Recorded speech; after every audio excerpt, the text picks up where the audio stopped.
गुरुर्ब्रह्मा गुरुर्विष्णुः गुरुर्देवो महेश्वरः गुरु साक्षात् परं ब्रह्म तस्मै श्री गुरवे नमः तस्मै श्री गुरवे नमः तस्मै श्री गुरवे नमः.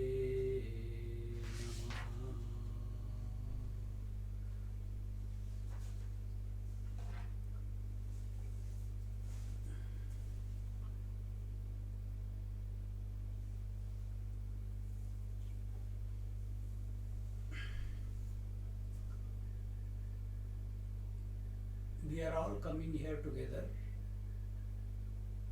every Sunday morning for meditation. And why do we think we need meditation? Because we think we are spiritual. Or we are seeking the truth, seeking the self, and therefore somewhere we came across, somewhere we heard, somewhere we read that meditation is a technique by which we can come to ourselves. And while practicing this meditation, at times we do feel at peace within ourselves for some period of time.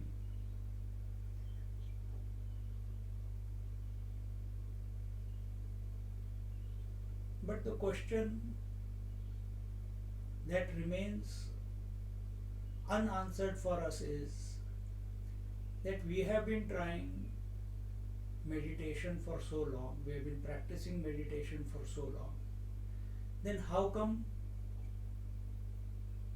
I am not abiding in the self? How come I have not realized? See, this assessment has to be done. Nobody else is going to do this assessment for us. And if the answer is yes, then continue. If the answer is no, I'm not realized yet, I still see the world as separate to me, I still consider myself to be the body, I'm still disturbed by the desires, and come to a truthful assessment that so many years of practice, it was necessary, but it has not brought me to the final consummation, the final establishment. And only when we come to this assessment that even after practicing meditation, I have not come to abide in the spirit as the spirit, then alone you will start or will become available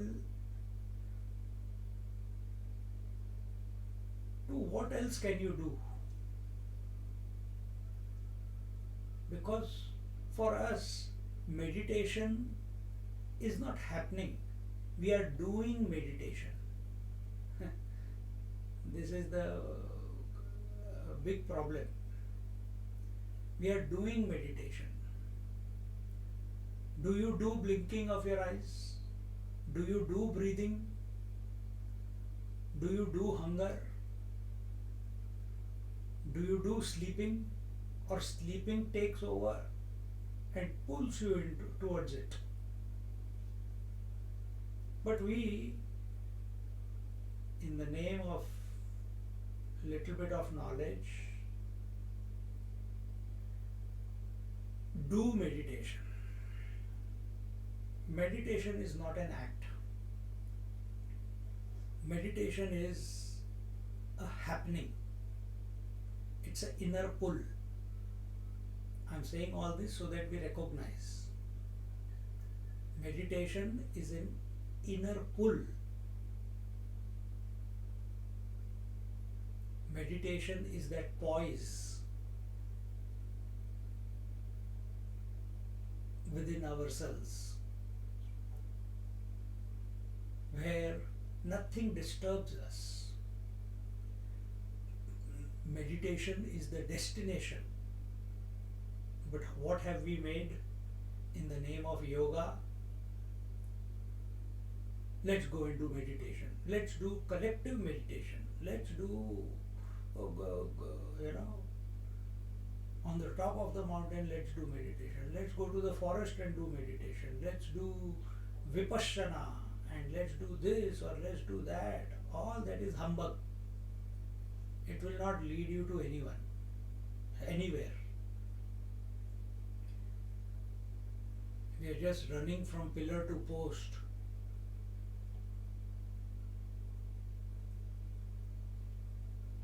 So meditation is a happening. Meditation is your natural state. Meditation is your natural poise. In order for that meditative poise to happen, to reveal itself, to be discovered, whichever way you put it,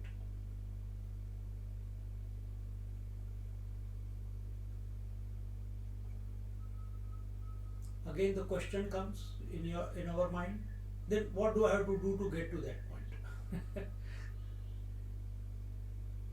We are so addicted to doing. Understand the karta and bhokta, the doer and the enjoyer. So doer of meditation and enjoyer of meditation. That is the ego. And why are we doing meditation? We want to dissolve this ego. And as long as we continue to remain the doer of meditation, this ego will not get dissolved.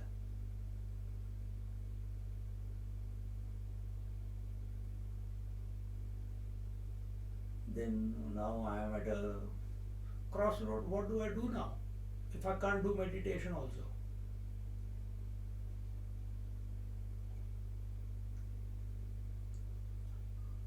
Then in your daily life you live in such a way that this doership dissolves. Wherever it pops up, wherever it shows its hood, be alert not to allow it to pop up. So how do we do this? When you are doing karma, when you are doing activities out there in the world, when you are cooking, when you are gardening, when you are walking, when you are taking care of your children or grandchildren or husband or wife or whatever, doing your duties, don't do it as I am doing it. Don't do it with frustration. Don't do it with a complaining attitude. Then how do you convert karma into a meditative poise? Do it joyfully, with abandonment, with love. Do your actions with love. The moment you do actions with love, it becomes a purificatory process. Don't do actions because you have a desire to do it. No. Life is continuously presenting situations for us to deal. You did not create the situations. The response also comes out of this equipment. Let it happen, but keep the poise of love, joy, abandonment, inspiration, expecting nothing in return for the action that you are performing. This is the way when we live while performing, while the action is happening, the meditative poise will precipitate within you. Same thing when you're doing yoga. Don't do it as I have to do yoga. Go and do yoga when it pulls you from within.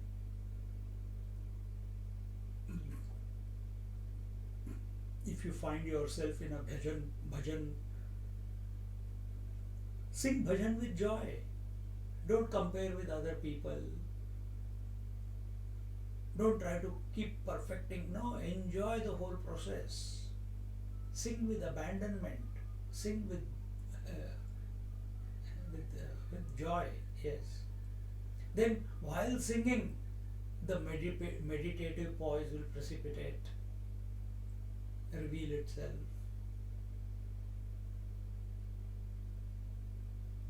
Same way, when we are doing enquiry, at this moment, we are thinking. Think with joy.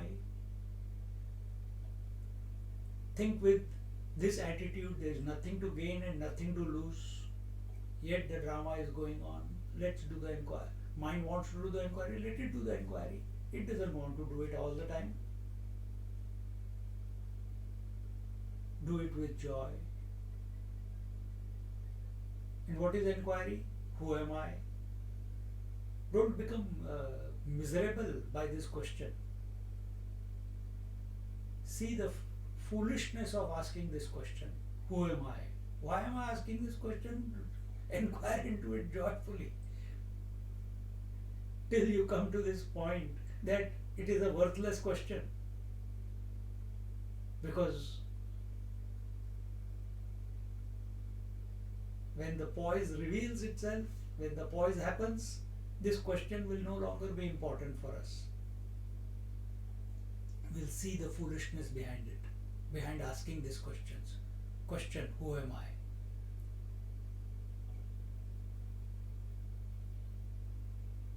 When we interact with life, with inspiration, with joy, with compassion, with love, with not expecting anything in return, when we interact with objects, not wanting to possess them, when we interact with people, not wanting to create relationships, but accepting as they are. We accept the time, the space that we are in, the house that we are in, the body that we are in, everything we accept as it is presenting itself, without any commentary in our mind about it. And even if some commentary is coming, oh, I'm not feeling very well, okay, the body is sometimes feeling well, sometimes not feeling well. Accept it. Not out of misery, but out of joy. When we live 23 and a half hours in this manner, just like when you have lived your day dynamically, then automatically in the evening the sleep comes. You don't create sleep, it happens. And it pulls you towards it. Same way, when we live dynamically in this world with inspiration, without attachment, with dispassion, but fully involved, without a desire.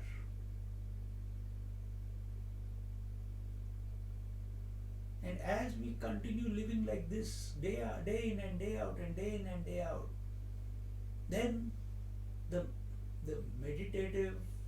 meditation happens. Then any time during the day, it will pull you in. It will, your senses, because now the focus is not on the outside world. Our focus is on what? On whatever is happening, it must happen joyfully. Joy is your nature. Bliss is your nature. Just like sleep is nothing but bliss, ignorant bliss. It pulls you in. Same way, this poise is nothing but conscious bliss. And after some time, automatically, While you are living in this world dynamically, as I said before, every now and then, just like every now and then the hunger comes and we go towards the kitchen, the urge comes from within to go into, to sit in silence with yourself.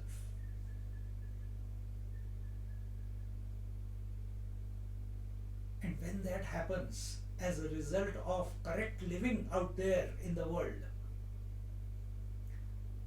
it happens as a result of correct interaction with the experiences that the life is throwing at us.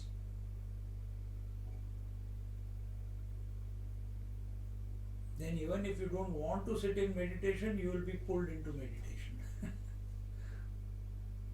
See? So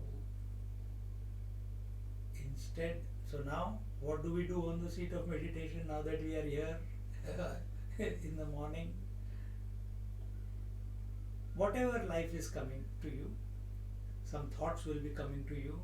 Maybe your attention goes to breath, maybe your attention goes to body.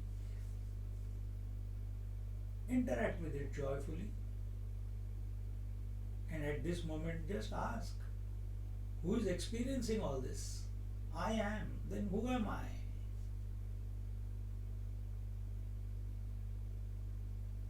Where am I? What am I?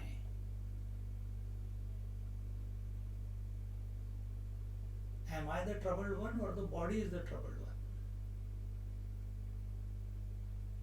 If I am always I am,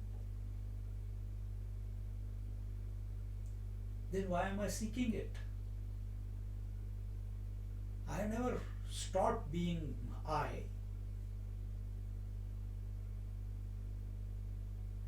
And in this manner, don't inquire seriously. Don't inquire with frustration. Don't ask these questions out of misery. Interact with them joyfully. Somewhere in that process, everything will stop and you are there. Again, here also, in this inquiry also, there should be no expectation of an answer. There should be no expectation. Because there is no answer to the self. Self is self-existing. It doesn't reveal because you answer a question, who am I? See? It is our natural state. So,